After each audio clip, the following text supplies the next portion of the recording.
충만한 거룩한 안식일로 인도하여 주시옵기를 우리 예수님 이름으로 간절히 기도드립니다. 아멘.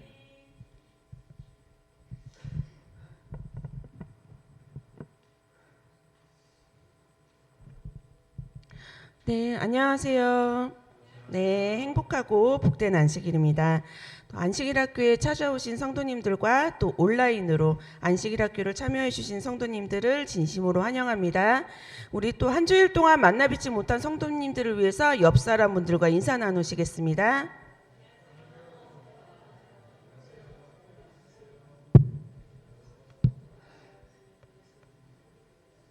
네, 반갑습니다.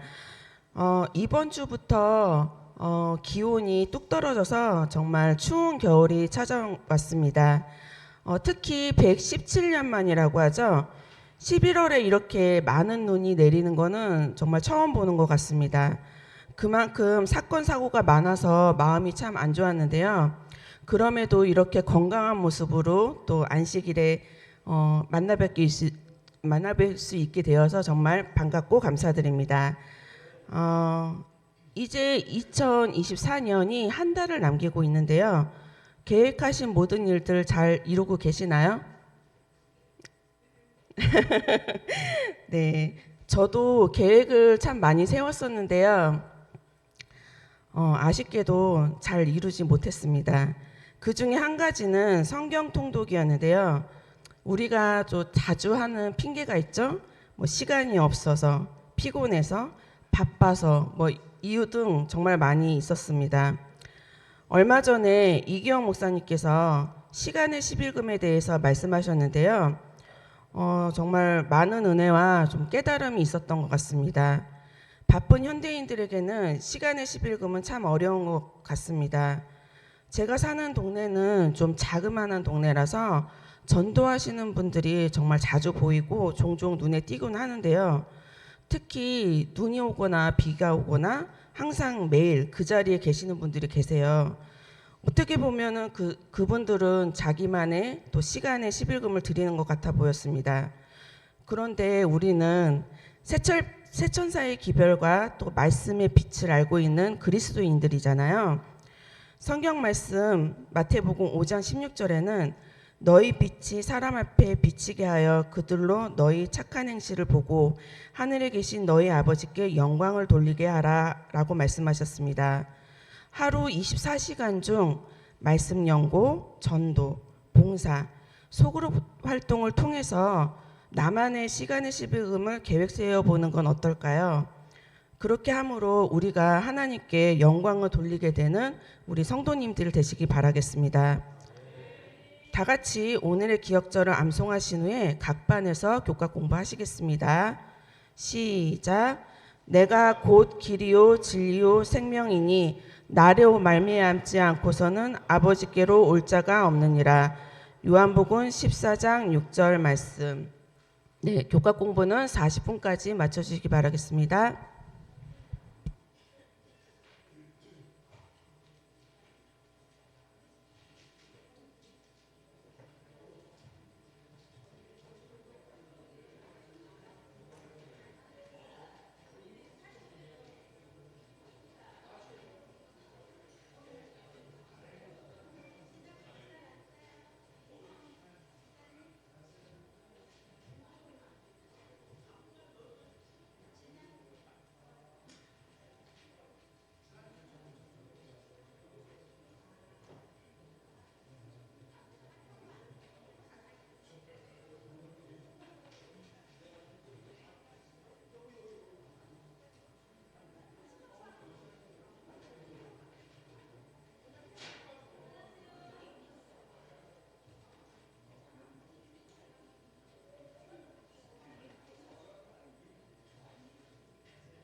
성도 여러분 안녕하십니까?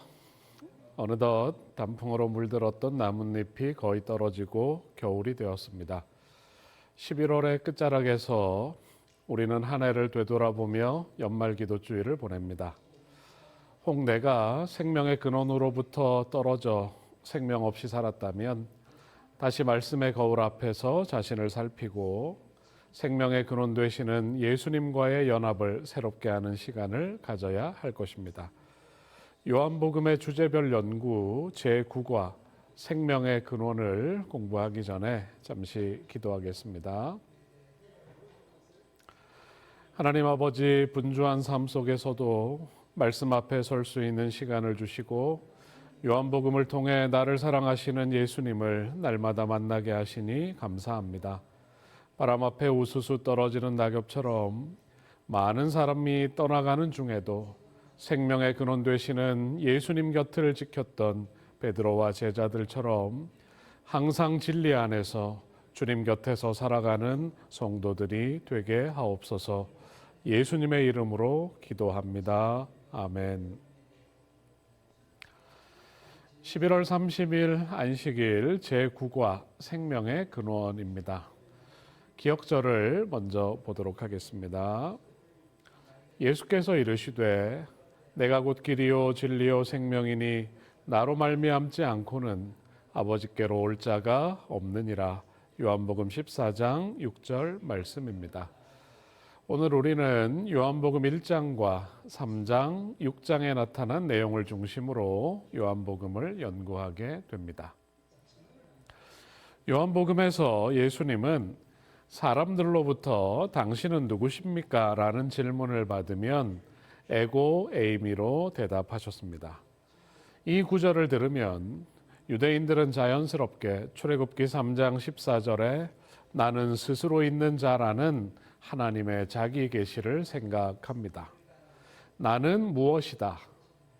예수님의 신성을 뒷받침하는 이 핵심 주제는 요한복음 전체를 관통하는데 제9과에서 생명의 근원이라는 제목으로 이 핵심 주제를 다시 연구하게 됩니다.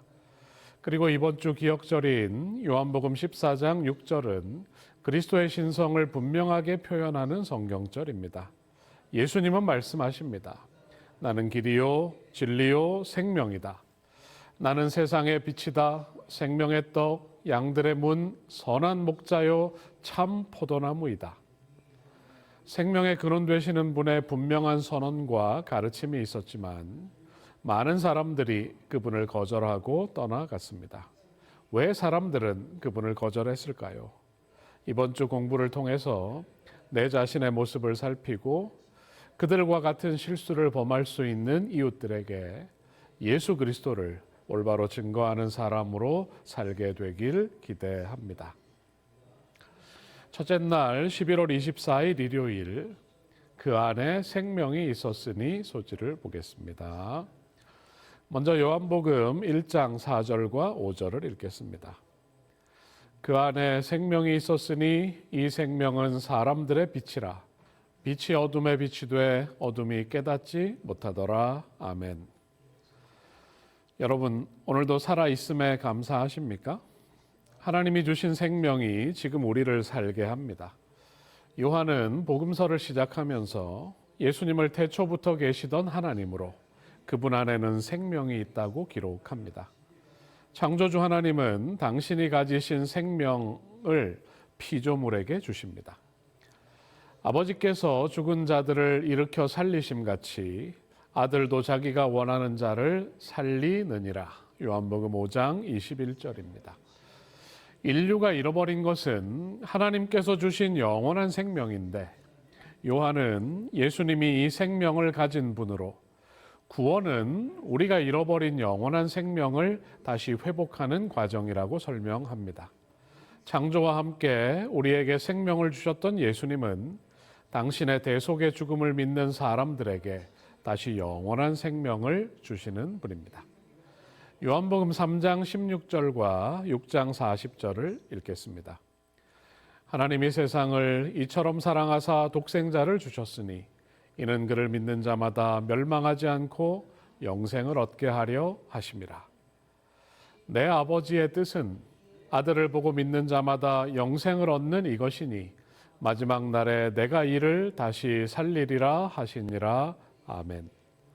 여러분에게 질문을 드리겠습니다. 왜 예수님은 이 땅에 오셨을까요? 예수님은 니고데모와의 대화에서 모세가 광야에서 뱀을 든 것 같이 인자도 들려야 하리니 이는 그를 믿는 자마다 영생을 얻게 하려 하심이라고 말씀하셨습니다. 뱀으로 상징되는 사단에 의해서 죄를 선택했고 죽게 된 인류를 위해서 예수님은 십자가에 달리심으로 죄인이 받아야 할 형벌을 대신 받고 우리가 다시 하나님께서 주시는 생명, 영생을 얻게 하기 위하여 이 땅에 오셨습니다. 내가 온 것은 양으로 생명을 얻게 하고 더 풍성하게 얻게 하기 위해 예수님은 이 땅에 오셨습니다.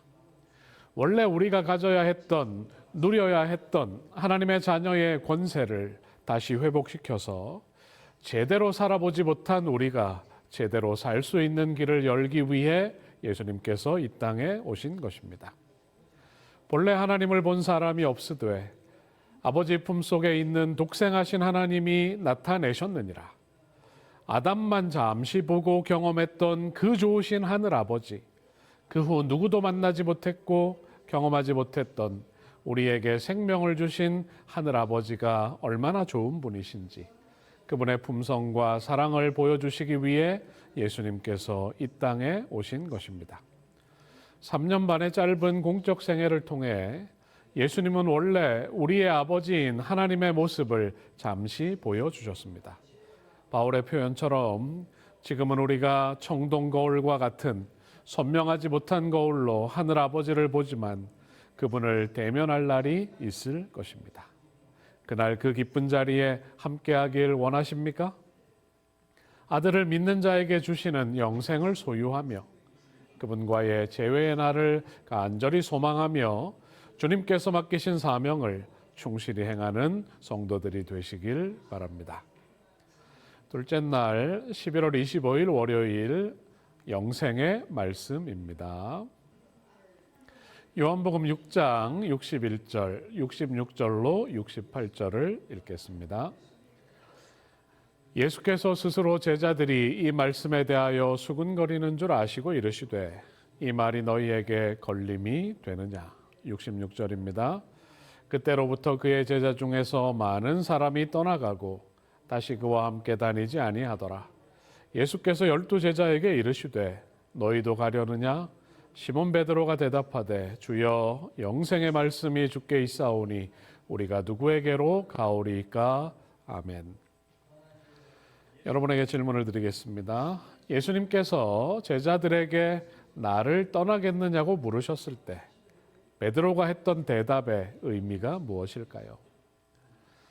베드로는 영원한 생명이 예수님께 있으므로 우리는 다른 사람에게로 가지 않겠다고 대답했습니다.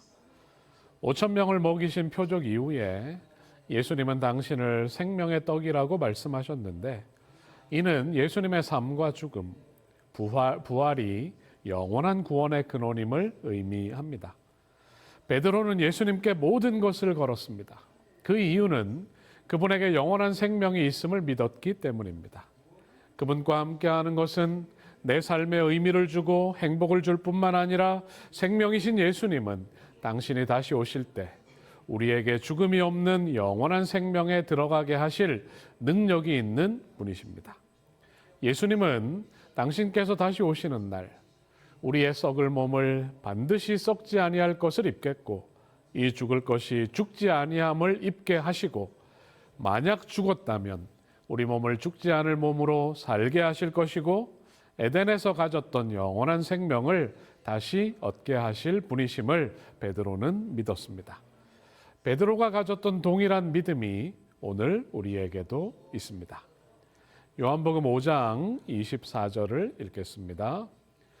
내가 진실로 진실로 너희에게 이르노니 내 말을 듣고 또 나 보내신 이를 믿는 자는 영생을 얻었고 심판에 이르지 아니하나니 사망에서 생명으로 옮겼느니라. 주여 영생의 말씀이 주께 있사오니 우리가 누구에게로 가오리이까? 베드로의 대답은 구원의 본질과 우리가 그것을 얻는 방법을 담고 있습니다. 다시 영원한 생명을 얻을 수 있는 유일한 길은 그것을 가지고 계신 분 앞에 나아가서 그분께서 사랑으로 주시는 값없는 선물을 감사하며 받는 것입니다. 이 귀한 믿음과 구원을 경험한 사람은 더 이상 부족함을 느끼거나 스스로 살기 위해 이기적으로 행동하지 않을 것입니다. 하늘아버지의 영원한 생명과 다시 연결된 사람은 예수님처럼 이웃을 사랑하며 그들에게 사랑을 베풀고 구원의 길을 증거하며 살아갈 것입니다. 이 구원받은 사람이 누리는 특권과 축복이 우리 삶에 충만하길 소원합니다. 셋째 날 11월 26일 화요일입니다. 믿음과 새롭게 태어남 소지를 공부하겠습니다. 요한복음 1장 12절로 13절을 읽겠습니다. 영접하는 자, 곧 그 이름을 믿는 자들에게는 하나님의 자녀가 되는 권세를 주셨으니 이는 혈통으로나 육정으로나 사람의 뜻으로 나지 아니하고 오직 하나님께로부터 난 자들이니라. 아멘. 질문을 드리겠습니다. 이 말씀은 그리스도인이 되는 단계를 어떻게 설명하고 있습니까? 엘렌 화이트는 영원한 세대를 통하여 구속받은 자들의 과학과 노래가 될 연구는 이 세상에서 시작되어야 한다고 말하면서 우리가 받는 구원을 구원의 과학이라고 여러 곳에서 표현했습니다.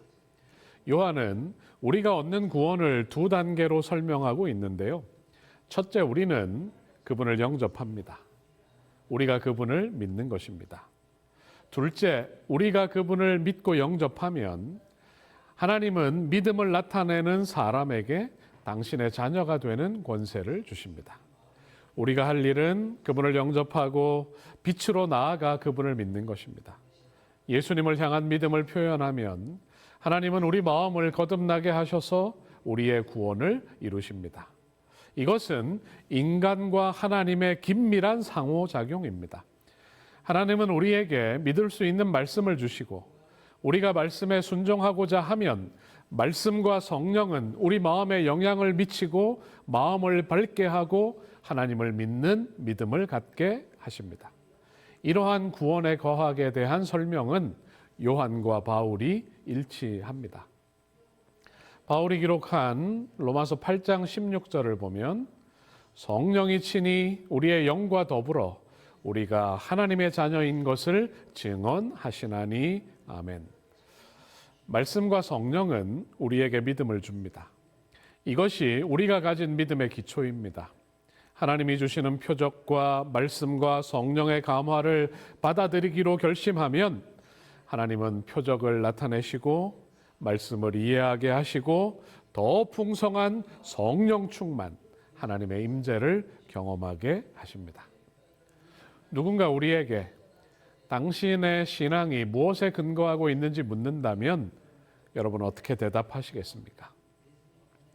내 삶에 다가오시는 그분의 부르심에 반응하고 내가 그분 앞으로 나아갔더니 주님은 나에게 말씀하셨고 사랑을 보여주셨고 은혜 안에 살게 하셨습니다. 그리고 그 말씀과 기도를 통해 매일 그분과 나누는 밀접한 교제는 점점 더 그 깊이를 더해가고 감동이 충만하고 나로 소망 가운데 살게 한다고 고백할 수 있어야 할 것입니다. 놀라운 구원의 과학이 날마다 내 마음과 삶에서 풍성하게 이루어져 가길 간절히 소원합니다. 넷째 날 11월 27일 수요일 생명의 근원을 거절한 부분을 보겠습니다. 먼저 성경 요한복음 1장 9절로 11절을 읽겠습니다. 참빛 곧 세상에 와서 각 사람에게 비추는 빛이 있었나니 그가 세상에 계셨으며 세상은 그로 말미암아 지은 바 되었으되 세상이 그를 알지 못하였고 자기 땅에 오매 자기 백성이 영접하지 아니하였으나. 아멘. 예수님은 스스로 계신 분 하나님이시지만 요한복음의 기록에 의하면 슬프게도 그분은 많은 사람에게 거절당하셨습니다. 나타났지만 보지 않으려는 눈, 진리를 말하지만 듣지 않으려는 귀, 사랑의 터치에도 반응하지 않는 굳은 마음, 진리지만 오랫동안 속아온 거짓 때문에 받아들이지 않는 왜곡된 지성이 있었습니다. 이러한 현상은 예수님 당시보다 어쩌면 주님께서 오시기 직전인 우리 세대에 더 만연해 있을 수 있습니다. 르네상스 이후에 서구에서 시작된 인본주의적 사고는 우리나라를 비롯해서 전 세계적으로 보편적인 사회 현상이 되었습니다. 진리를 찾기 위해 의심으로부터 시작하는 탐구 과정은 성경의 진실성과 하나님의 실제에 대한 큰 불신으로 나타나고 있습니다. 교과의 공동 저자인 에드워드 징키 박사님은 재림의 확실성이라는 그의 글에서 이런 현상을 지적하면서 인자가 올 때에 세상에서 믿음을 보겠느냐는 예수님의 염려를 우리에게 전달하고 있습니다.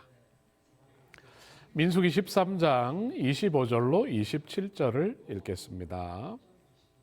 40일 동안 땅을 정탐하기를 마치고 돌아와 바란 광야 가데스에 이르러 모세와 아론과 이스라엘 자손의 온 회중에게 나와 그들에게 보고하고 그 땅의 과일을 보이고 모세에게 말하여 이르되 당신이 우리를 보낸 땅에 간즉 과연 그 땅에 젖과 꿀이 흐르는데 이것은 그 땅의 과일이니이다. 아멘. 민수기 13장에 기록된 가데스 바네아는 슬픔의 장소입니다. 이 사건이 없었다면 얼마나 좋았을까요? 가나안의 입구에서 이스라엘은 믿음 없는 정탐꾼들의 보고를 듣고 눈앞에 나타난 도전 앞에서 하나님의 말씀을 의심하고 전진하기를 포기했고 그들에게 주어진 젖과 꿀이 흐르는 땅으로 들어가지 못했습니다. 우리의 삶 속에서 가데스에서 이스라엘 백성들이 저지른 동일한 실수를 반복할 때가 종종 있습니다.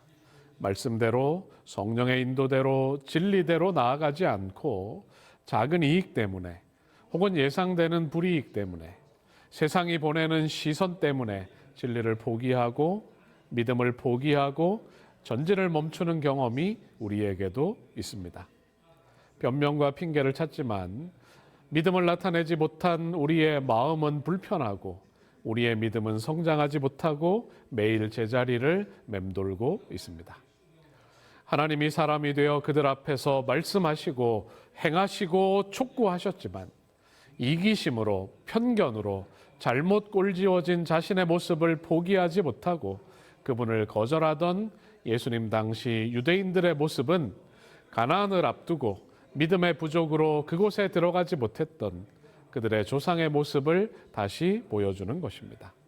이런 슬픈 역사가 나에게서 다시 반복되지 않도록 어떤 형편에서도 신실하신 하나님 앞에서 굳은 믿음을 나타내는 하나님의 자녀들이 되시길 간절히 바랍니다. 다섯째 날 11월 28일 목요일 정죄 부분을 보겠습니다. 요한복음 3장 18절로 19절을 읽겠습니다. 그를 믿는 자는 심판을 받지 아니하는 것이요 믿지 아니하는 자는 하나님의 독생자의 이름을 믿지 아니하므로 벌써 심판을 받은 것이니라. 그 정죄는 이것이니 곧 빛이 세상에 왔으되 사람들이 자기 행위가 악함으로 빛보다 어두움을 더 사랑한 것이니라. 아멘. 질문을 드리겠습니다. 사람들이 심판을 받는 이유를 요한은 무엇이라고 기록하고 있습니까? 3장은 예수님과 니고데모의 대화인데 예수님은 죄인들이 하나님의 아들을 믿지 않으므로 벌써 심판을 받았다고 말씀하십니다. 아들을 믿는 자는 심판에서 벗어났지만 아들에게 순종하지 않는 사람들은 하나님의 진노가 그 위에 있습니다. 예수님은 사람이 심판을 피할 수 있는 길, 내 말을 듣고 또 나를 보내신 이를 믿는 자는 영생을 얻었고 심판에 이르지 않는다고 선언하십니다. 세상의 빛으로 오신 예수 그리스도를 영접하지 않으면 마귀는 쉽게 우리를 유혹합니다. 하와는 하나님으로부터 동산 중앙에 있는 나무에 대한 분명한 말씀, 빛을 받았지만 사단은 하나님의 말씀, 빛을 의심하게 했습니다. 하와는 진리보다는 자신의 감정과 판단을 의지했고 아담 역시 같은 과정으로 빛을 떠나 어두움을 선택하게 된 것입니다. 마태복음 4장 1절로 4절을 읽겠습니다. 그때 예수께서 성령에게 이끌리어 마귀에게 시험을 받으러 광야로 가사 40일을 밤낮으로 금식하신 후에 줄이신지라. 시험하는 자가 예수께 나와서 이르되 내가 만일 하나님의 아들이거든 명하여 이 돌들로 떡덩이가 되게 하라. 예수께서 대답하여 이르시되 기록되었으되 사람이 떡으로만 살 것이 아니요 하나님의 입으로부터 나오는 모든 말씀으로 살 것이라 하였느니라 하시니 아멘. 질문을 드리겠습니다. 그리스도는 광야의 시험 앞에서 사단의 속임수에 맞서 싸우기 위해 어떤 원칙을 사용하셨습니까? 시험 당시 예수님은 아담과 하와, 홍수 이전의 사람들, 가데스 바네아의 이스라엘이 소유했던 동일한 인성을 가지고 계셨습니다. 거기에다 그분은 40일 동안 기도하시며 금식하시고 몹시 배고픈 상태였습니다. 하지만 예수님의 영성은 예리하게 날이 서 있었습니다. 천사로 가장해서 그럴듯하게 말하지만 내가 만약 하나님의 아들이라면 그의 말은 믿음보다는 의심을 갖게 하고 빛을 떠나 어둠에 빠지게 하는 말임을 알아차리셨습니다. 예수님은 자신의 상황, 이성, 경험을 의지하지 않으시고 하늘의 것, 하나님의 말씀을 기준으로 반응하시고 행동하셨습니다. 유대인들은 빛이신 주님 앞에 서면 자신의 죄와 허물이 드러나므로 그분을 거절했지만 죄와 허물이 드러나는 것은 회개와 용서를 향한 출발입니다. 나의 죄와 허물 앞에서 우리는 구조의 필요를 느끼고 십자가 앞으로 나아가는 것입니다. 빛을 피해 어둠에 숨는 것이 아니라 나를 채운 어둠을 떠나 빛을 바라보고 진리를 바라보고 사랑을 바라보고 나아가는 것이 참된 믿음이고 하나님은 그들을 용서하시고 영원한 생명을 회복시키시고 정죄로부터 참된 자유를 주십니다. 예수를 바라보고 진리를 바라보고 빛으로 나옴으로 하나님께서 준비하신 구원과 영생을 누리는 성도들이 되시길 바랍니다. 여섯째 날 11월 29일 금요일 결론과 결심을 나누도록 하겠습니다. 이번 주에 우리는 요한복음을 관통하는 주제 예수 그리스도의 하나님 되심을 더 깊이 연구했습니다. 예수님께서 당신이 하나님이심을 선언하는 I am 중에 I am the life, 나는 생명이다를 통하여 예수님 안에 있는 영원한 생명을 확인했습니다. 비록 구약시대에 그리고 예수님 당시에 그리고 오늘날에도 많은 사람들이 생명의 근원을 거절하고 심판을 받지만 우리는 그를 믿는 자는 심판을 받지 아니한다는 예수님의 약속을 믿는 사람들입니다. 시대의 소망 25쪽을 읽겠습니다. 그리스도께서 당신과 아무 상관없는 우리 죄를 인하여 정죄를 받으신 것은 우리가 아무런 공헌도 한 바 없는 당신의 의로 의롭다 하심을 받게 하시기 위함이었다. 이 귀한 사랑과 희생과 용서를 통해 주어진 의를 옷 입고 예수님 안에서 평안을 누리는 성도들이 되시길 바라면서 이번 주 공부를 마치겠습니다. 함께 기도하겠습니다. 하나님, 요한의 기록을 통하여 예수님 안에 있는 생명을 보게 하셔서 감사합니다. 하나님의 생기를 불어넣으시며 원래 우리에게 주셨던 그 귀한 영생을 잃어버렸지만 이제 생명 되시는 예수님을 믿음으로 예수님을 품음으로 다시 새 생명을 얻게 하셔서 감사합니다. 빛을 피하고 심판을 두려워하는 어둠 속의 죄인이 아니라 예수님 안에서 빛과 진리와 생명을 누리며 사는 하나님의 거룩한 자녀들이 되게 하옵소서. 예수님의 이름으로 기도하옵나이다. 아멘.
네, 이번 주 생일 맞으신 분 소개하겠습니다.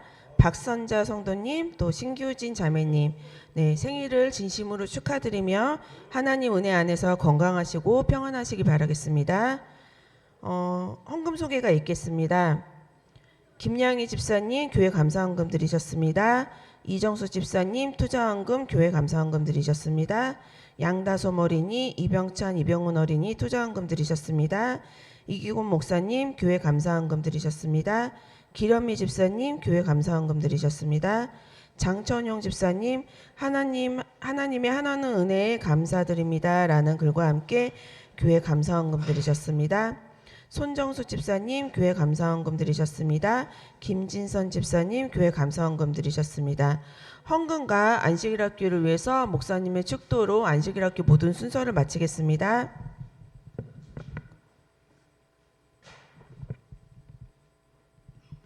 기도하겠습니다. 하나님, 추운 날씨 가운데서도 저희들에게 행복한 안식을 주시고 또 안식일 학교를 통하여 하나님의 말씀을 연구하고 또 성도들의 교제를 나눌 수 있게 인도하시는 은혜 감사합니다. 눈이 오고 또 길이 미끄럽습니다. 우리 성도들 중에 또 불의의 사고를 당하지 않도록 하나님께서 안전하게 보호하여 주시옵소서. 또 혹 몸이 불편하여 이 자리에 함께하지 못한 성도들 있습니까? 어느 곳에 있든지 주께서 안식일의 축복 가운데 또 치료와 회복이 이루어지는 한 날이 되게 하여 주시옵소서. 오늘 특별히 주 앞에 태어난 날을 감사의 예물 드린 박선자 성도와 신규진 청년, 하나님께서 기억하여 주셔서 지나온 생일을 인도하셨듯이 앞날의 생에도 주 안에서 강건하게 하시고 주님의 사업을 위해 더욱 열심히 헌신하는 주의 딸들이 되게 하여 주시옵소서. 그 외에 또 여러 감사의 조건들과 세계 선교 사업을 위해 예물 드린 손길들이 있사오니 그 드려진 예물이 주의 재림의 소식을 널리 증거하는 데 사용되게 인도하여 주시옵소서.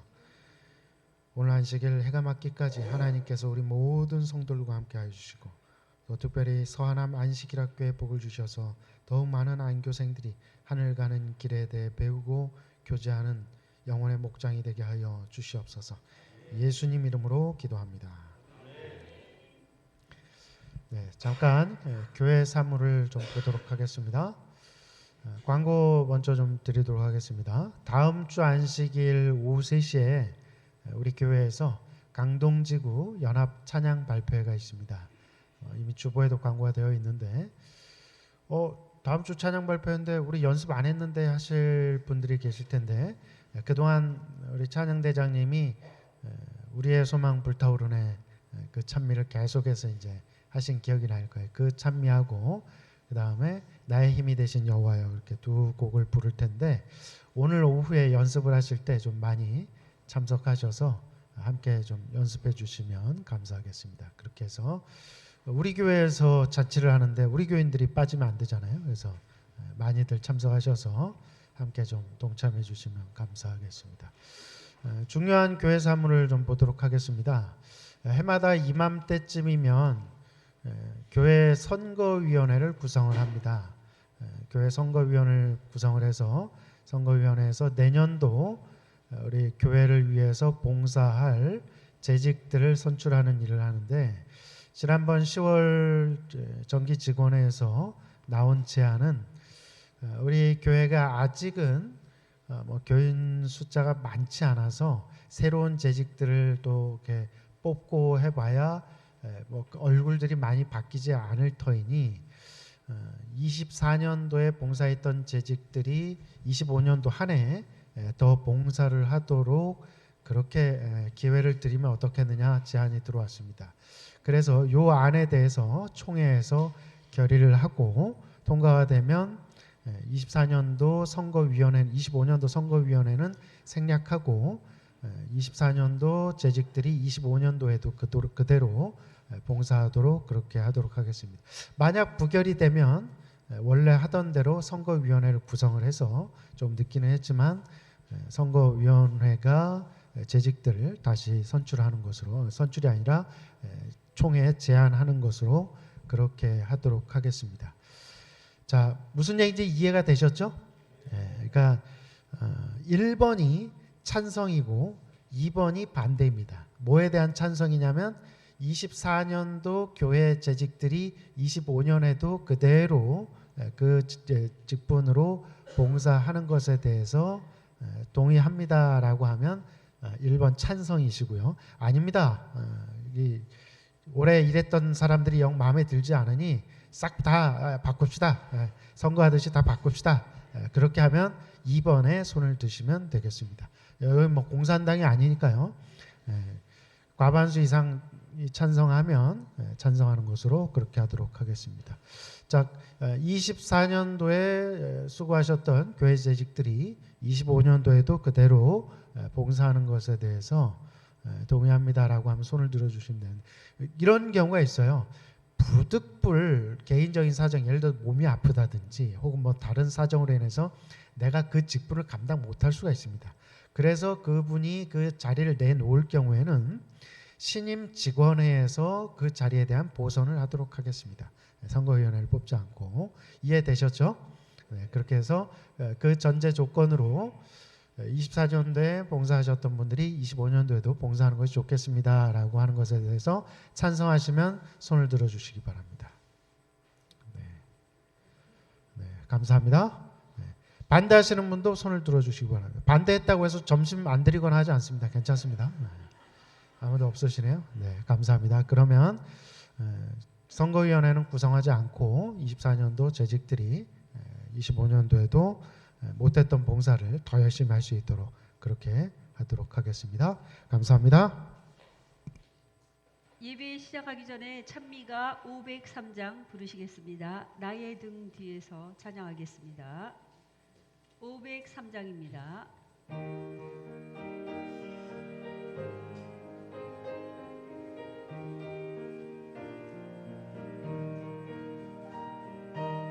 나의 등 뒤에서 나를 도우시는 주,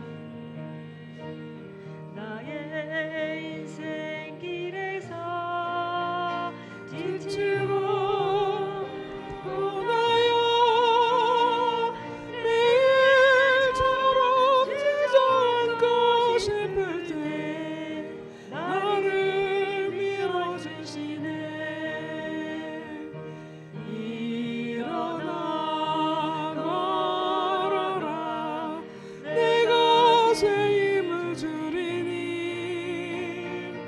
일어나 너 걸어라, 내 너를 도우리. 나의 등 뒤에서 나를 도우시는 주, 영원히 길을 갈 때 보이지 않아도 지시고 나여 넘어질 때면 다가와 손 내미시네. 일어나 걸어라, 내가 새 힘을 주리니. 일어나 걸어라, 내 너를 도우리. 나의 등 뒤에서 나를 도우시는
나의 등 위에서 나를 도우시는 주 때때로 뒤돌아보면 여전히 계신 주 잔잔한 미소로 바라보시며 나를 재촉하시네. 일어나 걸어라 내가 새 힘을 주리니 일어나 너 걸어라 내 너를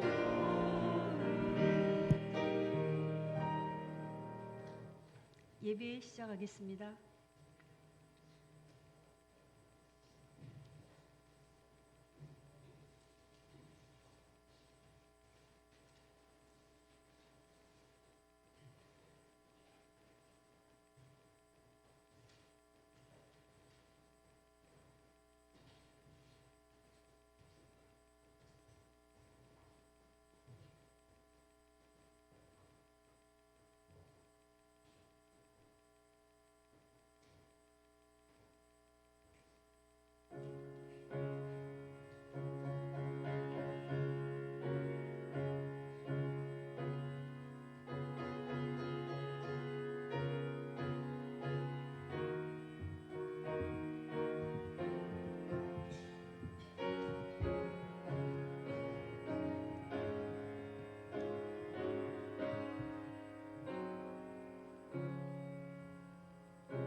거룩하신 아버지 하나님, 오늘 우리에게 좋은 안식을 주시고 이 안식일 주의 전에 나와 예배할 수 있는 귀한 특권을 주셨으니 감사합니다.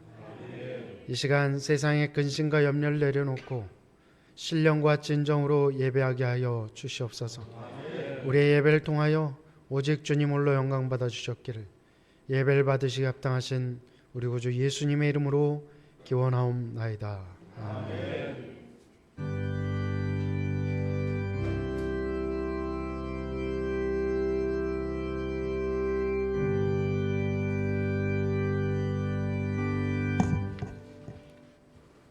교동문 795장을 함께 낭독하시겠습니다. 성경, 모든 성경은 하나님의 감동으로 된 것으로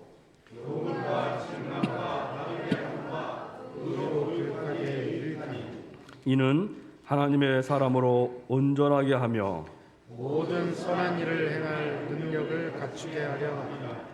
먼저 할 것은 성경의 모든 예언은 사사로이 풀 것이 아니니 예언은 언제든지 사람의 뜻으로 낸 것이 아니오 오직 성령의 감동하심을 받은 사람들이 하나님의 말씀은 살아있고 활력이 있어 좌우의 날선 어떤 것보다도 예리하여 혼과 영과 및 간절과 골수를 찔러 쪼개기까지 하며 또 마음의 생각과 뜻을 판단하니 너희가 성경에서 영생을 얻는 줄 생각하고 성경을 연구하거니와 이 성경이 곧 내게 대하여 증언하는 것입니다. 찬미 38장 찬미하시겠습니다. 38장 찬미 후에 강두선 집사님 기도해 주시겠습니다.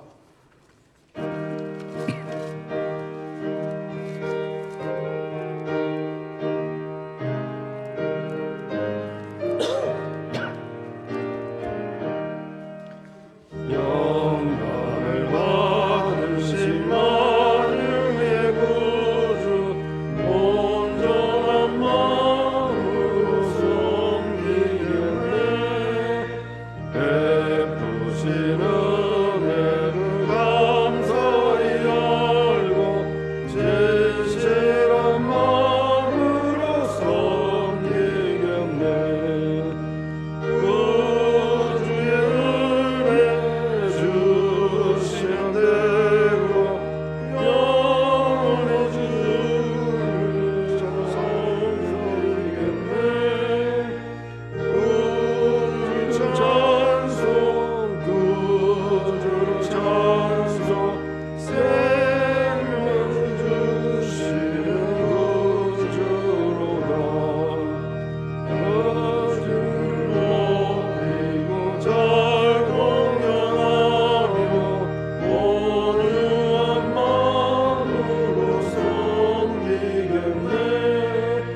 주 예수 안에서 즐거워하며 충성을 다하여 섬기겠네. 구주의 은혜 주시는 대로 영원히 주를 찬송하겠네. 구주를 찬송 구주를 찬송 생명을 주시는 구주로다. 예수를 믿고서 늘 사랑하며 즐거운 마음으로 섬기겠네.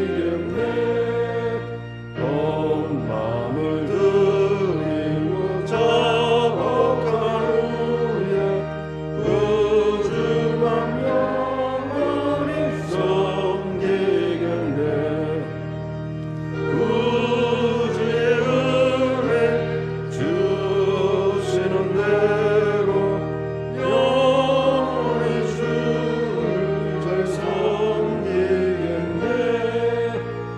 구주를 찬송 구주를 찬송 생명을 주시는 구주로다.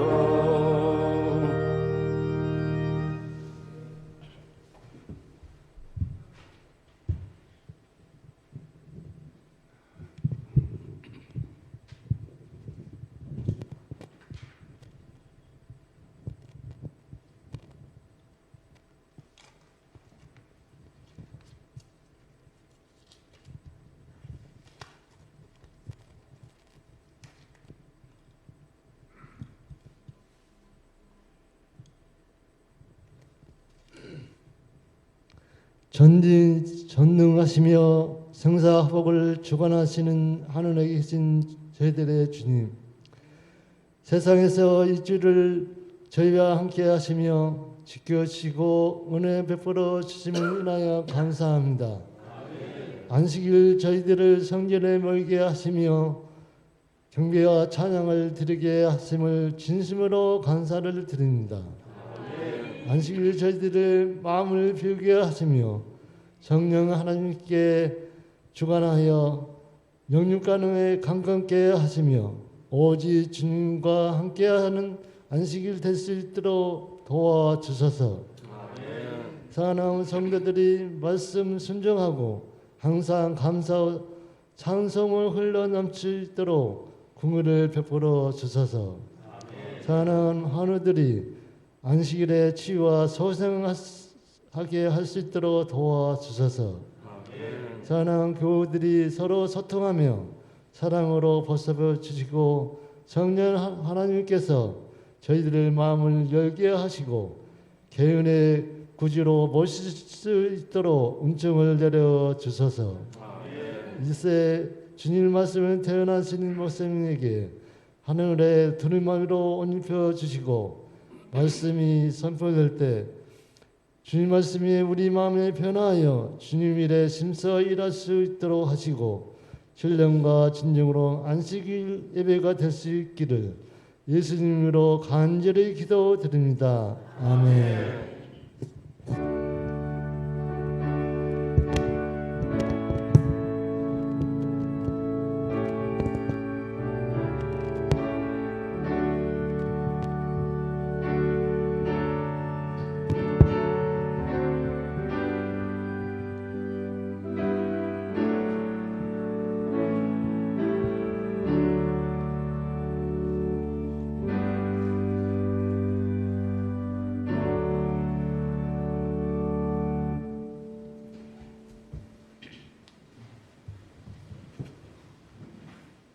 (11월 30일) 주라 그리하면 너희에게 줄 것이니 곧 후이되어 누르고 훈도로 넘치도록 하여 너희에게 안겨주리라. 너희의 헤아리는 그 헤아림으로 너희도 헤아림을 도로 받을 것이니라. 누가복음 6장 38절 말씀.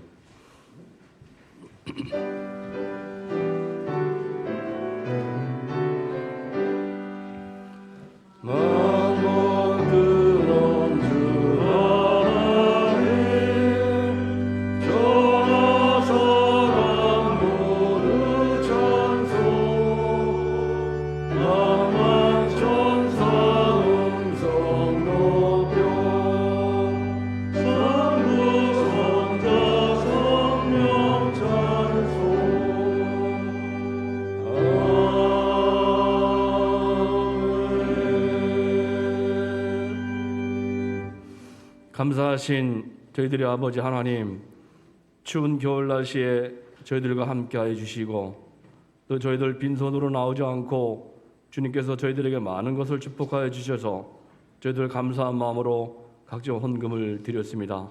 들으신 모든 손길들에게 하나님의 넘치는 축복이 함께하여 주시옵기를 사랑 많으신 예수님의 이름으로 간절히 기도합니다. 아멘.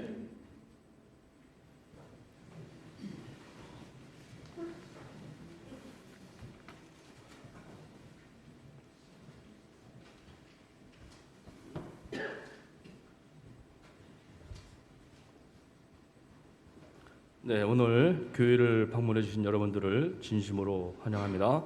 온라인으로 함께 예배 드리신 분들 또한 환영합니다. 목사님 말씀 듣기 전에 특별한 찬송 듣고서 말씀 듣도록 하겠습니다.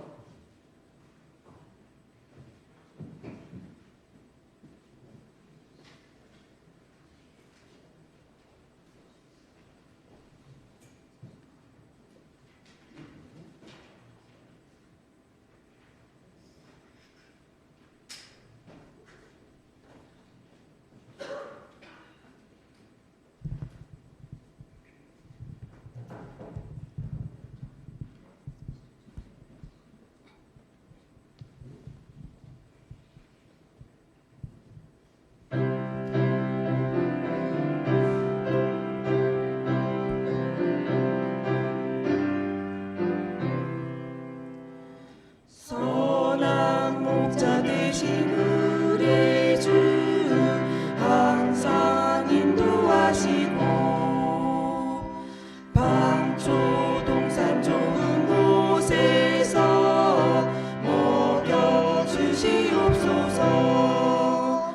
선한 목자 구세주여 항상 인도하소서.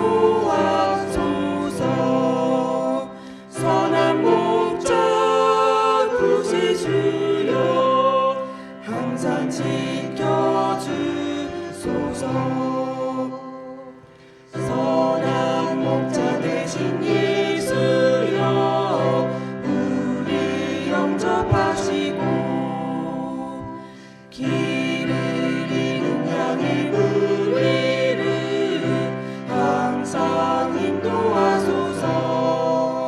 선한 목자 구세주여 기도 들어주소서.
하나님 말씀 누가복음 24장 32절, 33절, 35절의 말씀 중에 몇 구절을 제가 선택해 읽겠습니다.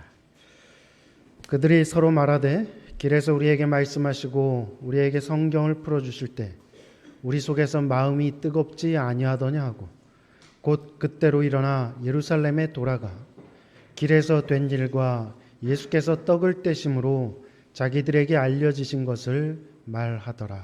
아멘. 성도 여러분 안녕하셨습니까? 좋은 안식일입니다. 이례적으로 11월에 내린 그것도 첫눈치고는 굉장히 많은 양의 눈이 내려서 여러 사건 사고가 많았던 한 주였던 것 같습니다. 그래도 우리 성도님들 중에 눈길에 크게 어려움을 당하신 분은 없는 것 같아서 다행이고 속히 모든 것이 빨리 정상화가 돼서 또 어려움을 당하시는 분들이 본래의 일상으로 잘 복귀하게 되기를 소망합니다.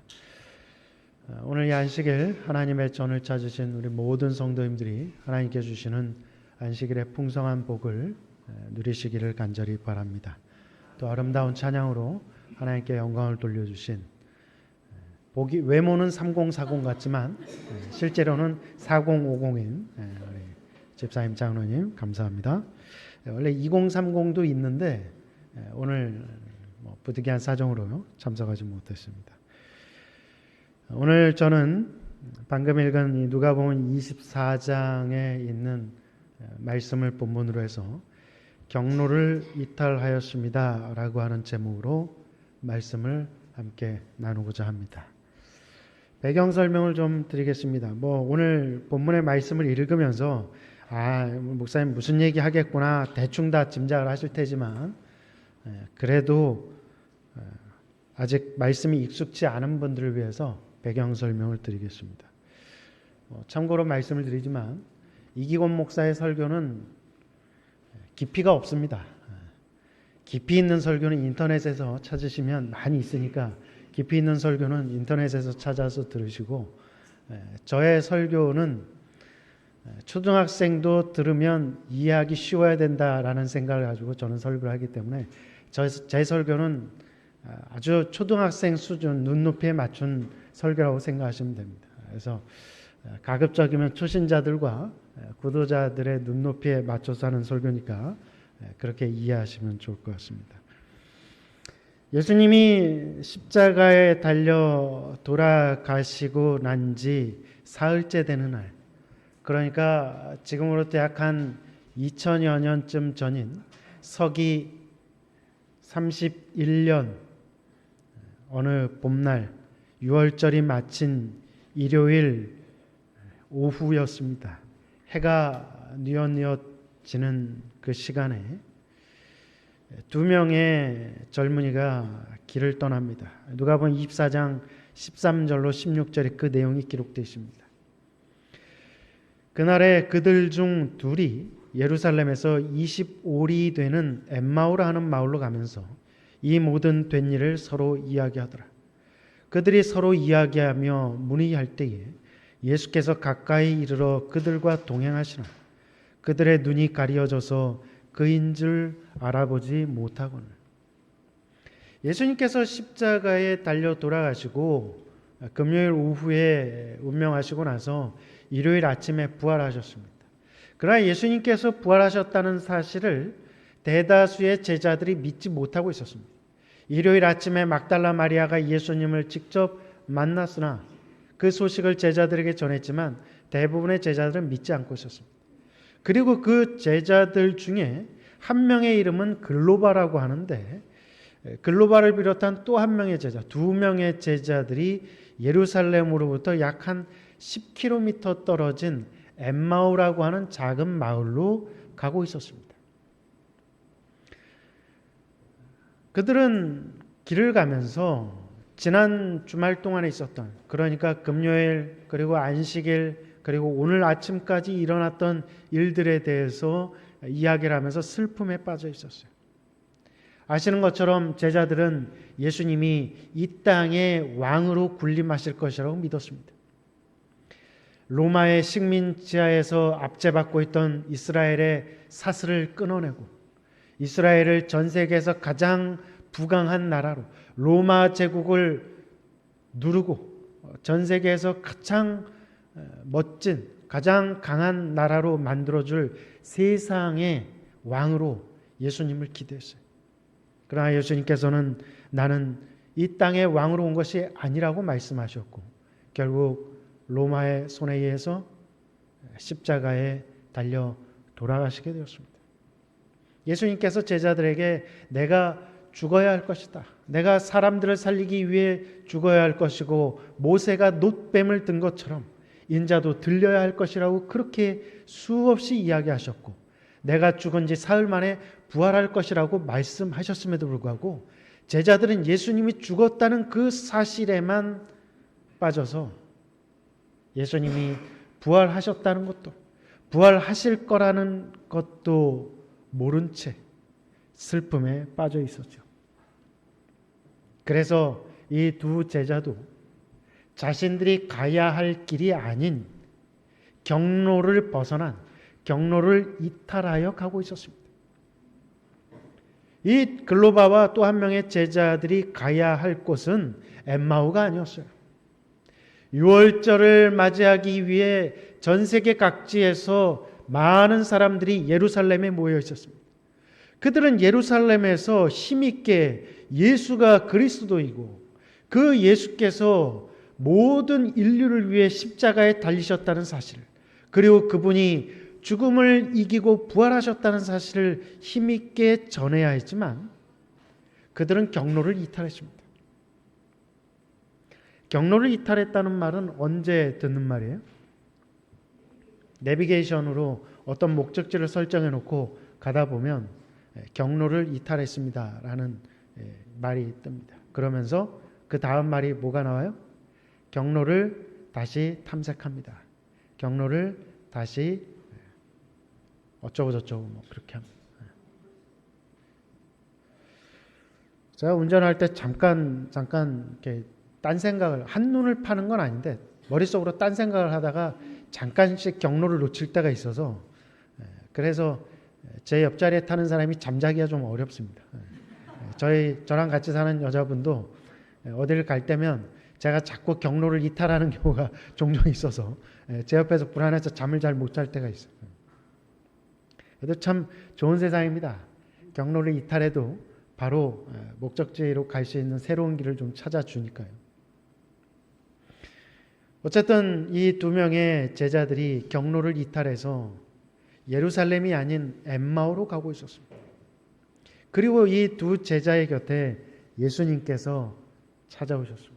부활하신 예수님이 찾아오셨으나 이 두 제자들은 슬픔에 빠져 그분이 예수님인 것을 알아차리지도 못했어요.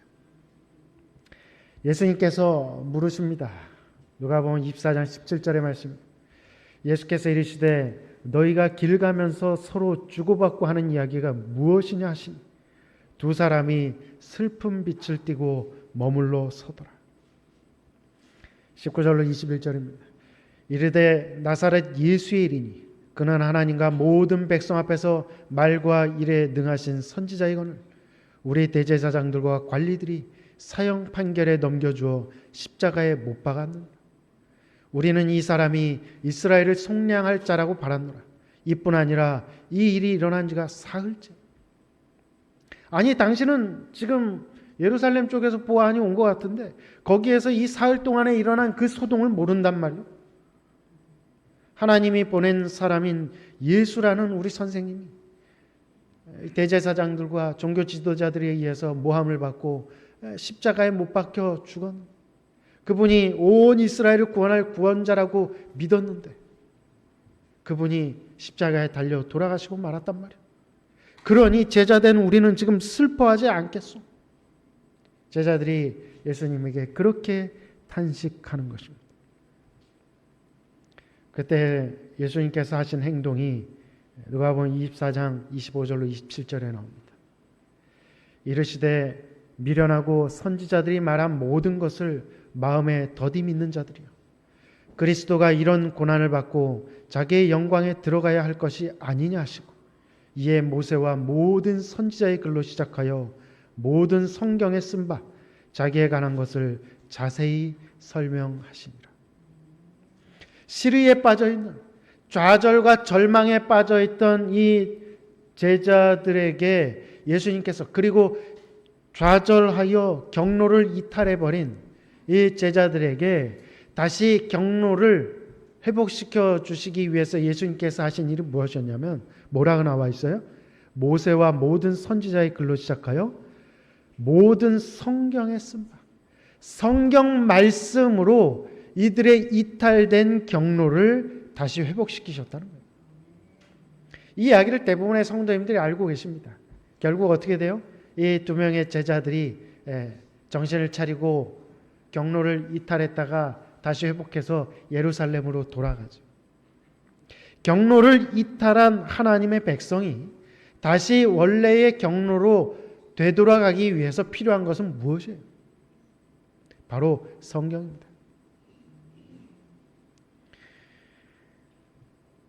예수님께서는 경로를 벗어난 제자들에게 다시 경로를 찾도록 하기 위해 성경 말씀을 사용하셨어요.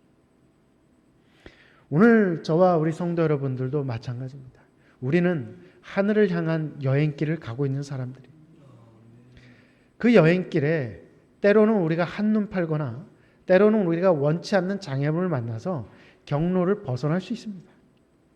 그러나 그렇게 일시적으로 경로를 벗어나고 길을 잃어버렸을 때 그 길을 다시 되돌아오게 만드는 것, 다시 길을 찾게 만드는 것, 원래의 목적지로 바로 향하게 만드는 것은 바로 무엇일까요?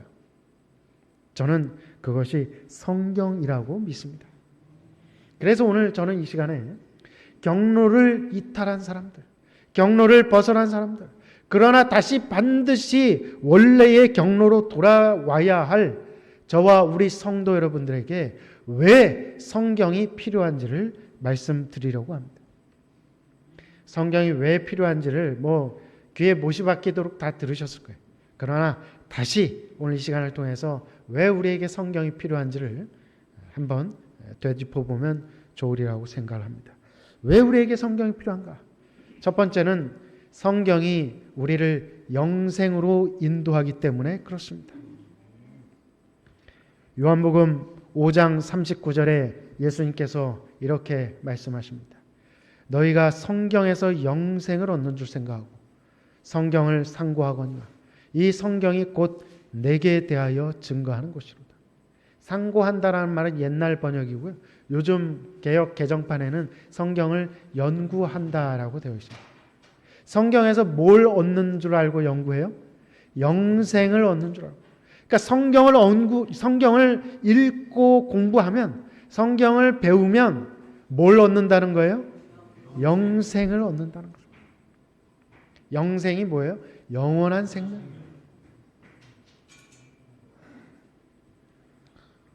여러분, 영생하고 싶습니까?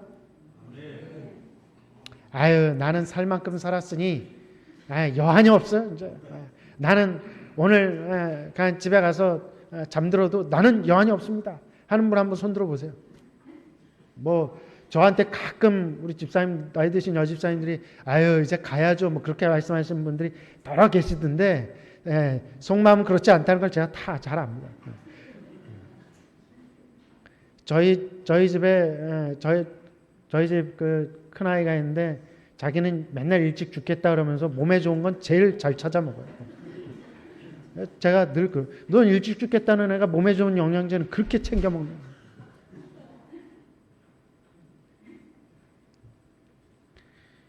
사람들은 죽는 걸 두려워합니다. 죽음이 두렵지 않다라고 말하는 사람들을 제가 거의 본 적이 없습니다.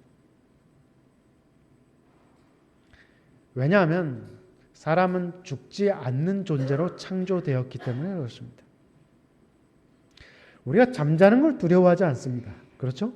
잠자는 게 무서운 분 계세요? 잠자고 나 못 일어날까 봐 잠을 못 자겠어. 그런 분 안 계시죠. 잠을 오히려 못 잘까 봐 걱정이지. 잠을 일찍 깨울까봐 걱정이, 더 자고 싶어서 문제지. 잠을 자기 싫은 사람은 거의 없을 겁니다. 왜냐하면 잠을 자면 더 개운하게, 더 건강하게 내가 기력이 충전이 되어서 일어날 것이라는 것을 알기 때문에 잠자는 걸 두려워하지 않아요. 그런데 우리가 왜 죽는 걸 무서워합니까? 죽어보지 않았기 때문에 그래요. 죽었다가 다시 되살아난 사람이 없어요.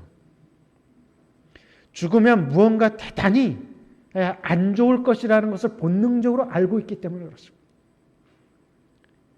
그것이 우리의 본성이에요.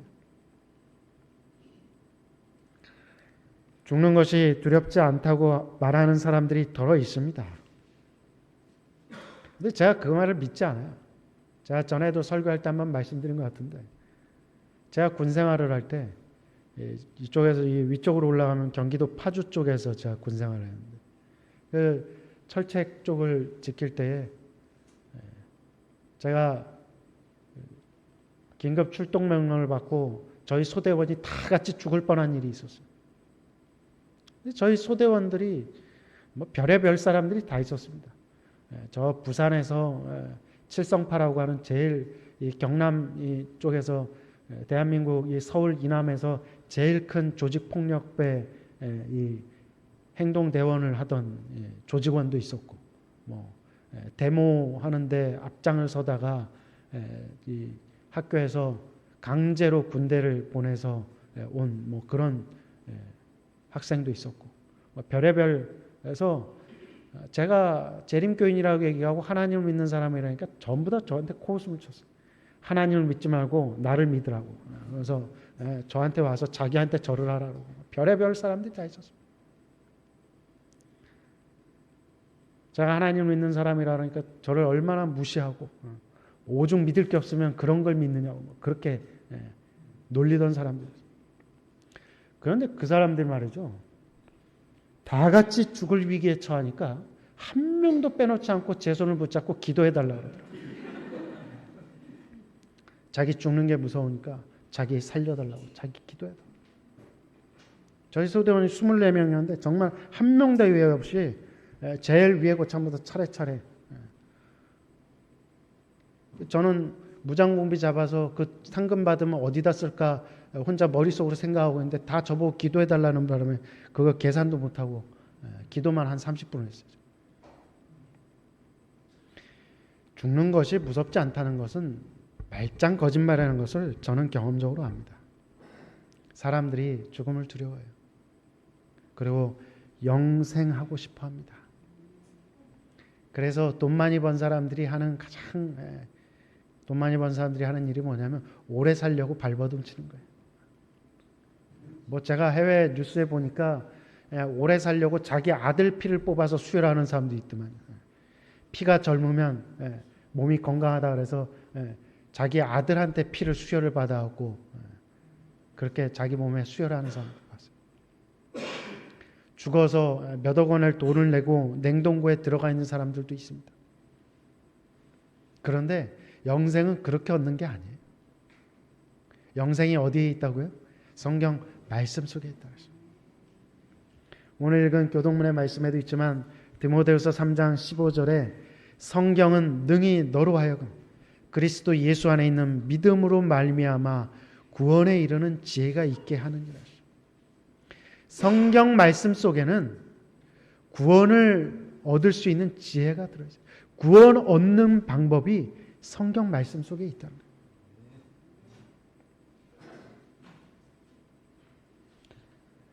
우리 성도님들 다 스마트폰 쓰시죠? 웬만하면. 스마트폰 처음 사셨을 때 어떠셨어요? 이게 제가 처음 스마트폰을, 남들 다 스마트폰 쓴다 해서 스마트폰을 샀는데, 야, 이게 전화가 왔는데 전화를 어떻게 받아야 되는지 모르겠어요. 옛날 전화는 이걸 위로 딱 올리면 전화를 받는데, 이건 전화가 오는데 그냥 귀에다 대니까 계속 따르릉 소리만 나죠. 이걸 눌러서 옆으로 밀어야 돼요. 잘못 누르면 또 통화 끊기더라고요.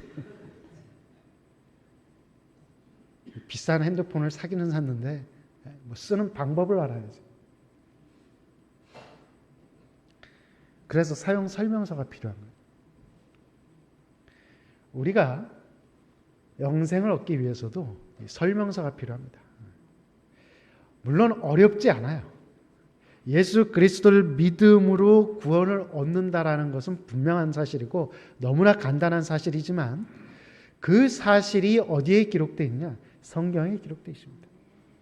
그래서 우리가 성경을 읽을 때에 내가 어떻게 구원을 얻는 것인가라고 하는 아주 명쾌한 해답이 성경에 들어 있습니다. 물론 성경을 잘 이해하기 어려우신 분들도 있습니다. 우리말로 기록된 성경이지만 옛날 문체로 기록이 되어 있다 보니까 읽어도 그게 뭔 내용인지 모르겠고 출애굽기, 레위기, 민수기에 있는 제사법은 맨날 그거 우리나라 제사법보다 더 어려운 거예요. 그래서 봐도 잘 모르겠다라고 하실 수도 있습니다. 그러나 성경을 읽으셔야 합니다. 성경 속에 뭐가 있기 때문에? 영생의 길이 있기 때문에 그렇습니다. 여러분, 죽어야 할 사람이 먹으면 낫는 약이 있습니다. 그러면 그 약을 먹어야 돼요? 안 먹어야 돼요?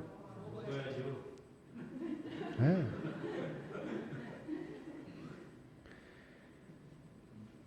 제가 약을 잘 못 먹어요. 물로 된 건 잘 먹는데 이 알로 된 알약, 캡슐 이런 걸 잘 못 먹어요. 그래서 제가 몇 년 전까지만 해도 이 캡슐을 못 먹어갖고 캡슐을 다 이렇게 뜯어가지고 거기 가루를 이렇게 숟가락에 해서 그렇게 해서 간신히 먹어요. 이 알약을 먹으면 알약 아스피린만한 그 알약을 하나 먹어도 물을 한 사발을 먹어도 물만 넘어가고 알약은 목에 계속 남아있더라고요. 입안에. 희한하게 그게 안 넘어가요. 그래서 제가 어렸을 땐 저희 어머니가 그 알약을 다 숟가락으로 이렇게 으깨가지고 가루로 만들어서 먹으셨어요. 제가 뭐 다 커서 어른이 됐는데도 어머니한테 알약을 으깨달라고 할 수도 없잖아요. 저랑 같이 사는 여자분한테 좀 그걸 좀 해달라 했더니 그걸 못 먹느냐고 저를 그렇게 참 한심하다는 표정으로 저를 그렇게 쳐다보고 그러더라고요. 그래서 제가 알약을 이렇게 동강동강 내서 그래서 좀 알약이 크면 이걸 어떻게 먹나 고민. 그래서 제가 약국에서 약사님이 그 알약을 좀 큰 걸 주면 제가 꼭 물어보고 이거 부셔서 먹으면 안 되는 거냐. 그러면 약사가 웃으면서 그래도 됩니다라고 해요. 근데 제가 그것도 자꾸 그래서 큰 알약을 보면 잘 못 먹었거든요. 근데 제가 죽을 병에 걸렸다라고 치자고요. 근데 큰 알약이 있는데 그걸 먹으면 제가 살아요. 그럼 제가 그걸 잘 못 삼킨다고 해서 그 알약을 맨날 구경만 하고 팔짱 끼고 저걸 보고만 있으면 내가 먹은 셈으로 진짜 그렇게 한다고 해서 살겠습니까? 아니에요. 뭐 어떻게 해야 돼요?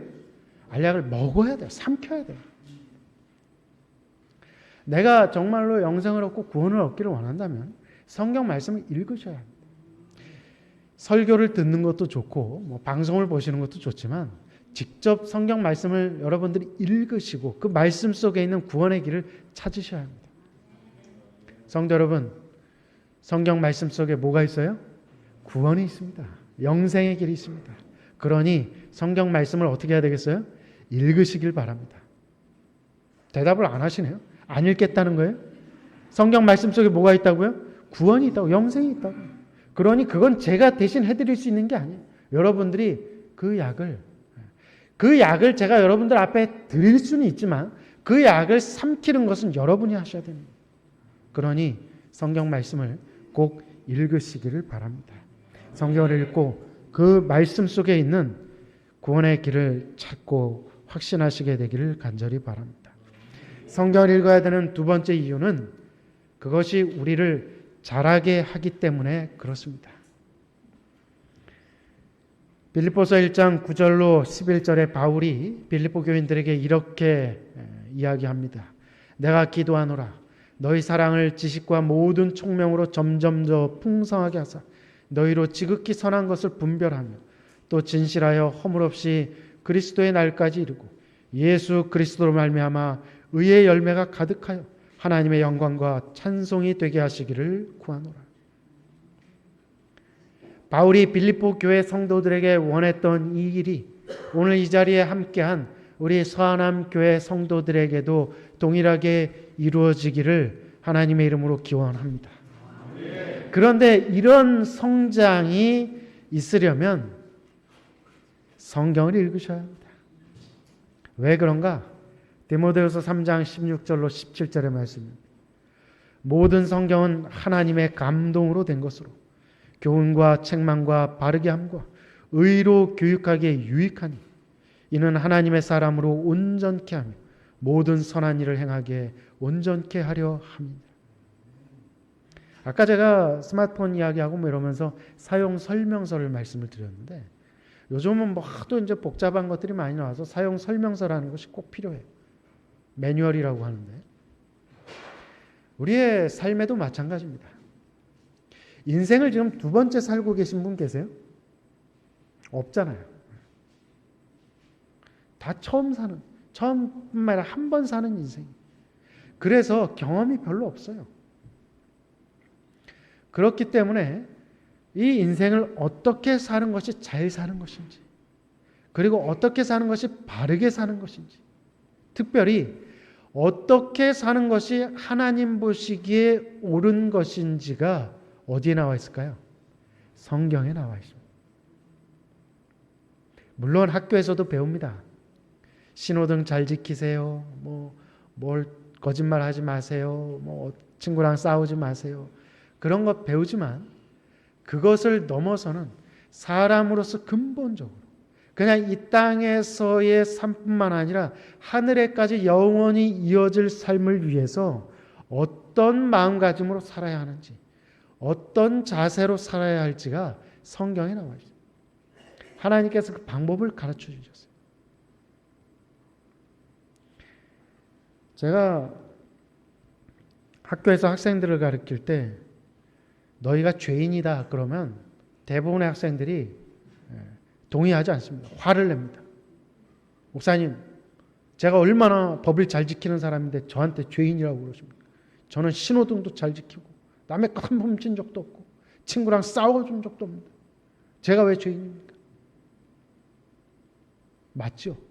대한민국 헌법이, 대한민국 형법이 정한 틀에서는 죄인이 아닌 게 맞습니다. 남을 때린 적도 없고 남의 것을 훔친 적도 없고 남한테 사기를 치거나 그런 적이 없으니 죄인이 아닌 것처럼 생각할 수 있습니다. 그러나 내가 죄인이라는 것이 어디에 나와 있어요? 성경에 나와 있어요. 내가 왜 죄인인지. 그래서 죄인이기 때문에 예수 그리스도가 필요하다는 것을 알게 되는 거예요. 내가 죄인이기 때문에 회개해야 될 죄가 있다는 것을 깨닫게 되는 것입니다. 그리고 어떻게 내가 살아야 할지, 죄인인 내가 어떻게 해야 죄인이 아닌 상태가 될 수 있는 것인지, 그것이 바로 성경에 나와 있다는 것입니다. 내가 어떻게 바르게 살 것인지 그것을 고민하고 있다면 뭘 읽으셔야 돼요? 성경을 읽으셔야 하는 것입니다. 영감의 글 증언보감 2권 97쪽에 있는 말씀입니다. 그대의 그리스도 인생에는 활기차고 튼튼한 형태를 취해야 한다. 그대는 성경으로 그대에게 제시된 높은 표준에 도달할 수 있으며 그대가 하나님의 자녀가 되기를 원하면 반드시 그렇게 해야 한다. 우리에게는 대한민국의 법이 정한 그 수준보다 더 높은 표준이 있어요. 우리는 누구를 닮아야 될까요? 윤석열 대통령을 닮아야 될까요? 아니면 국회의장을 닮아야 될까요? 아니면 대법원장을 닮아야 될까요? 누굴 닮아야 되겠습니까? 예수님을 닮아야 돼요. 근데 예수님을 어떻게 해야 닮을 수 있을까요? 그 길이 성경에 있다는 것이에요. 또 다른 영감의 글을 봅니다. 우리가 성경으로 하여금 우리에게 말하도록 허락한다면 성경은 다른 어떤 것이 가르칠 수 없는 것을 우리에게 가르쳐 줄 것이다. 거룩한 성경 말씀을 생의 규칙으로 삼는다면 그것은 우리를 세련시키고 향상시키고 성화시킬 것이다. 그것은 사람에게 말씀하시는 하나님의 음성이다. 그대들은 이 음성에 유의하지 않으려는가? 성경을 읽으면 어떻게 된다고요? 세련돼진다. 우리의 삶이 더 한 단계 향상되고 성화된다. 여러분 성화되고 싶으세요? 정정화 집사님만 되고 싶으신가요? 여러분 혹시 성화라는 말이 무슨 뜻인지 몰라서 대답을 안 하신 건 아니죠? 성화는 누구를 닮는 거예요? 예수님을 닮는 거를 성화라고 합니다. 예수님을 닮아가는 거. 여러분 예수님 닮고 싶으세요? 그러면 뭘 읽으라고요? 성경을 읽으시라고. 여러분 좀 우아해지고 고상해지고 좀 세련돼지고 싶으십니까? 네? 그런 마음 별로 없으세요? 저는 그러고 싶은데 저는 지금보다 더 세련되고 더 아주 고아하고 좀 더 품이 있는 그런 사람이 되고 싶거든요. 지금도 이미 충분히 그렇게 보입니까? 거짓말 하실 필요는 없어요. 근데 그건 아무리 외모로 꾸민다고 해서 되는 게 아니에요. 내 품성이 얼굴에 나타나고 내 말과 내 행동 속에서 그것이 드러나게 돼요. 내가 더 세련되고 내가 더 예수님을 닮고 내가 더 고상하고 더 품이 있는 사람이 되기를 원한다면 여러분 성경을 읽으시기 바랍니다. 성경을 그냥 읽지 마시고 그 성경 말씀을 읽을 때 하나님 이 말씀이 저의 삶을 바꾸도록 해주십시오. 그런 마음으로 성경을 읽으시고 성경 말씀 속에 기록된 대로 순종하시기 바랍니다. 그러면 성경 말씀은 좌우의 나이선 어떤 것보다도 예리해서 우리의 혼과 영과 골수를 쪼개서 우리를 바꿔줄 겁니다. 제가 보니까 우리 서한함교회 성도님들은 참 우아하고 품위가 있고 세련되고 좋은 분들이에요. 목사인 저보다도 어쩌면 그렇게 다들 품성들이 좋은지 제가 참 감탄을 합니다. 그런데 아직 예수님과는 조금 거리가 있는 것 같아요. 조금 더 노력을 하셔야 돼요. 저는 말할 것도 없고. 그러니 우리에게 뭐가 필요해요? 성경이 필요해요. 성경이 우리의 안내자가 되어야 돼요. 그래서 저와 우리 성도님들이 성경 말씀을 더 많이 읽으시고 성경 말씀에 더 많이 순종함으로 더 세련되고 더 고상하고 더 품이 있고 더 예수님을 닮아가는 그런 분들이 되기를 간절히 소망합니다. 성경을 읽어야 하는 세 번째 이유는 그것이 우리를 뜨겁게 하기 때문에 그렇습니다. 경로를 이탈했던 그래서 예루살렘을 떠나 엠마오로 도망치고 있던 이 두 명의 제자들에게 예수님께서 성경을 풀어 설명하셨어요. 구약 성경에 예언된 메시아, 그가 이 땅의 세속적인 왕이 아니라 온 인류를 구원할 구원자로 이 땅에 오실 것이라고 하는 것, 그리고 십자가에 달려 돌아가실 것이라고 하는 것을 구약 성경의 말씀을 풀어서 설명하셨어요. 그리고 그들은 경로를 이탈했던 그 두 제자는 경로를 다시 회복하게 됩니다. 예수님과 함께 성경 공부를 한 두 제자들이 뭐라고 했습니까?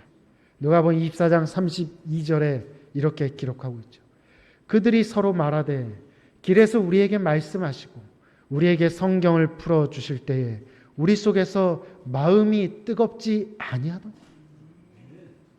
성경을 예수님께서 풀어서 그 구약에 예언된 메시아에 대한 말씀을 해 주실 때 마음이 뜨겁지 아니하더냐. 경로를 이탈했다는 것도 모르고 그냥 길을 잃고 방황하고 있던 그 두 제자였지만 성경을 읽고 나니까 마음이 다시 뜨거워졌다는 거예요. 그래서 이러고 있을 때가 아니구나. 우리가 길을 벗어났구나. 깨닫게 됐어요. 시대소망 796쪽에 있는 말씀입니다. 그들은 슬픔을 억제할 수 없어서 울었다. 그러니까 예수님을 만나기 전에 경로를 이탈해서 예루살렘이 아닌 엠마오로 가고 있을 때 자신들의 스승인 예수님이 돌아가셨다는 그 사실만으로 이 제자들은 슬퍼서 울었다는 거예요.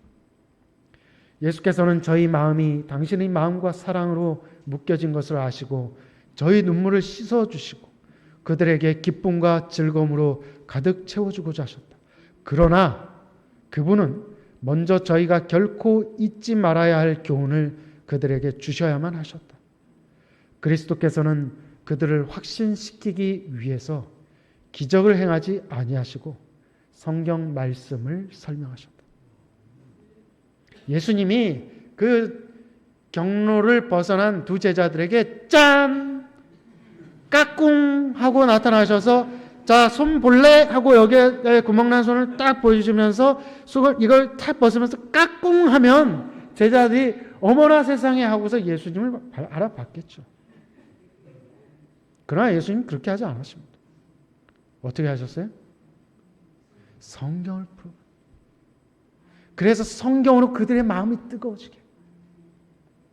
이 말은 오늘도 하늘 여행길에 지치고 피곤해서 경로를 잠시 벗어나, 아니 경로를 벗어난 줄도 모르고 잘못된 길로 가고 있는 우리 성도들에게 경로를 다시 회복하기 위해서 무엇이 먼저다? 성경으로 돌아가는 것이 먼저다라는 것을 가르쳐 주고자 하신 것이죠.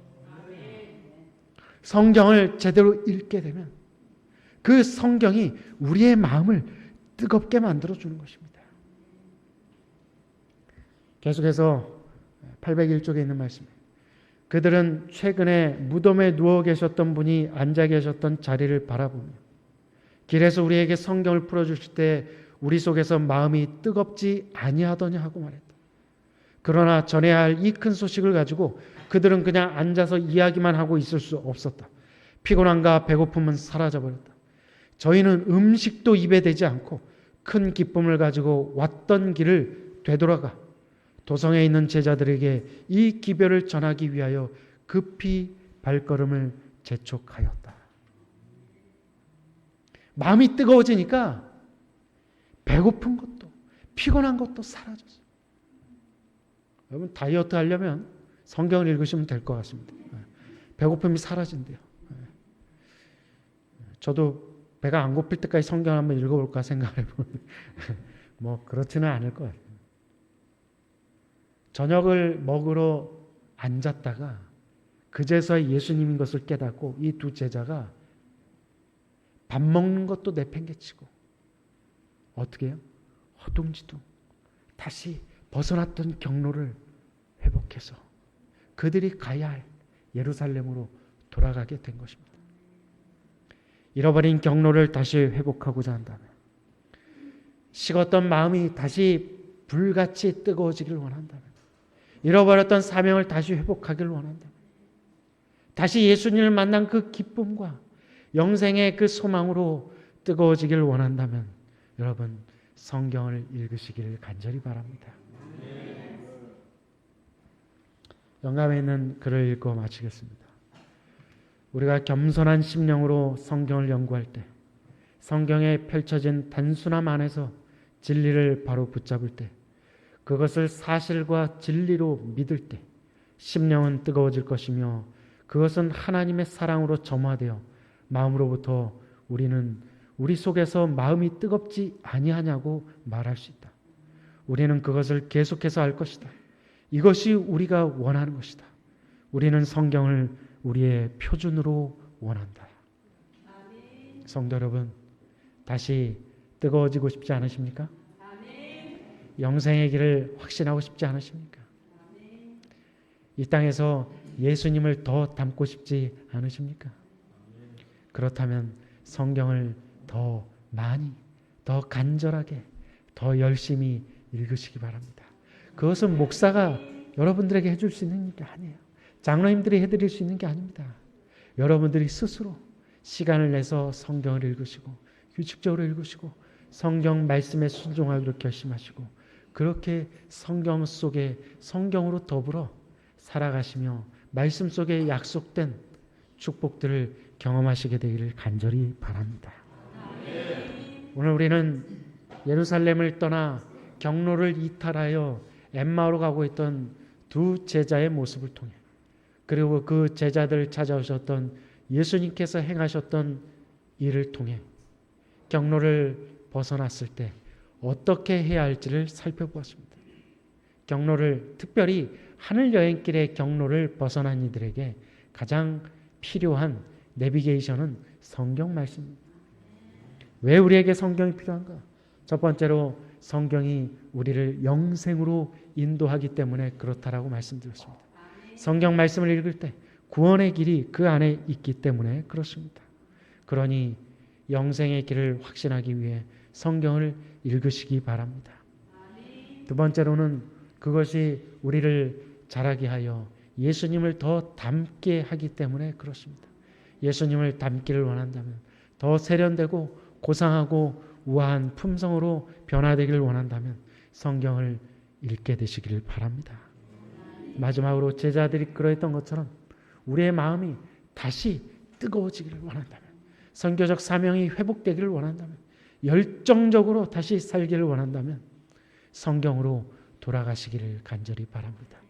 그리하여 성경을 읽고 성경 말씀 속에 나타난 예수님을 만나고 예수님을 닮아가고 예수님의 열정이 다시 회복되는 저와 우리 서안함교회 성도들이 되길 간절히 바라면서 말씀 마치겠습니다. 다 함께 일어나셔서 235장 찬미 함께 부르시겠습니다.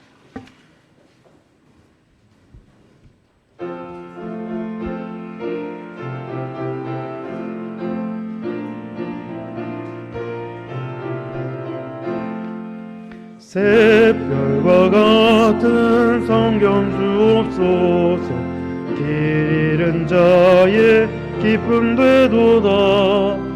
죄 대속하러 구주 오셨으니 이 빛을 가릴 구름 없겠네. 빛되는 성경 내게 주옵소서. 이 빛은 나의 인도자로다. 이 어두운 세상 살아가는 동안 이 성경 내게 교훈되도다. 마음 상할 때에 성경 주옵소서. 근심과 죄로 마음이 슬프나 이 귀한 말씀 내게 주시옵소서. 임박한 재림 전케 하소서. 빛되는 성경 내게 주옵소서. 이 빛은 나의 인도자로다. 이 어두운 세상 살아가는 동안 이 성경 내게 교훈되도다. 길 인도하는 성경 주옵소서. 이 땅에 위험 풍파 많으나 이 등불 비춰 미치며 평안히 가게 하여 주소서. 빛되는 성경 내게 주옵소서. 이 빛은 나의 인도자로다.